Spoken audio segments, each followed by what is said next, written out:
Micah, it's Nana. Let's do a quick check-in to see how our worm experiments are doing. I think I'm going to leave the collard beans because we just did that one. Oh, there's a worm up on the lid, on the blanket rather. They like the moisture, I think, on the blanket. So we were going to check where the blue tag is on the outside of our worm bin. We were going to check,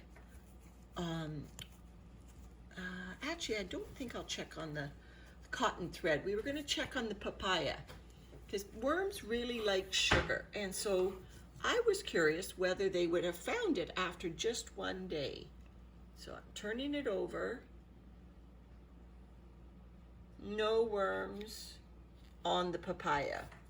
So I think this is the more active of the two bins that we've been doing, Micah. So I don't think I'll bother with the round bin. It's sitting right next to me. I did take the lid off. I thought we were going to check both, but I don't think we would check both because the worms have been fed on the other side of the bin, so they've got to come all the way across here to find the papaya.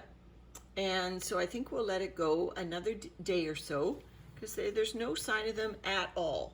Like I said, there's the one up there on the top of the blanket, and there's probably worms if I dig down a little bit. I can show you the side that I fed them on last was this side. Oh, and there they are on the top. Remember, they're surface dwellers. They like to go around. Those little white specks are the grit from the ground up eggshells I give them. Those eggshells are for their gizzard. Remember, the gizzard is where they can use their strong segmented body muscles to basically chew up the food. It's kind of a grinding chewing, although the gizzard, the little gritty particles in it aren't attached to the gums, like they have no gums like we do it for our teeth, but they definitely, having those little bits of grit roll around in their gizzard, they definitely can break the food particles into smaller and smaller bits. And look, he doesn't like the light. And you remember why he doesn't like the light, Micah? Doesn't like the light because the light means maybe that beautiful moist skin will dry up.